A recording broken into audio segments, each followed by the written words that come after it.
Black mail కి brand అంబాసిడరే Revanth Reddy గారు. RTI అనే ఒక చట్టాన్ని అడ్డంగా పెట్టుకుని రైట్ టు ఇన్ఫర్మేషన్ ని రూట్ టు ఇన్కమ్ గా మార్చుకున్నదే రేవంత్ రెడ్డి గారు. కాబట్టి బ్లాక్ మెయిల్ ఆయనకు తెలిసినంతగా ఈ దేశంలో బహుశా ఎవరికి తెలియదు. కాబట్టి ఆయన మాట్లాడితే దయ్యాలు వేదాలు వల్లించినట్టుంటది. అంతకంటే ఎక్కువ నేను చెప్పను.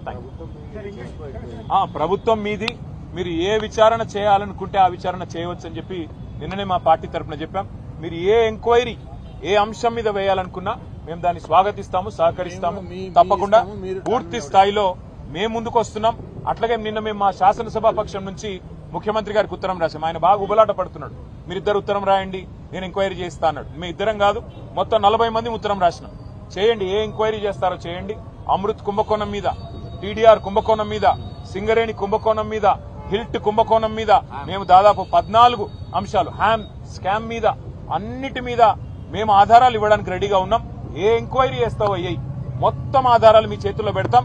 ఏ యాక్షన్ తీసుకుంటావు? నిన్న చెప్పావు ఒక డైలాగ్, రేవంత్ రెడ్డి కుటుంబమైనా శ్రీనివాసరెడ్డి కుటుంబమైనా ఎవరిని ఉపేక్షించను, చర్య తీసుకుంటా అన్నావు. ఆధారాలతో సహితంగా ఇవాళ ఉదయం రెవెన్యూ మంత్రి గారి కుంభకోణాన్ని బయటపెట్టాం. సతీష్ షా, పల్లవి షా వాళ్ళు పాపం బాధితులు వాళ్ళ మీ ముందే మాట్లాడారు మీడియా ముందు.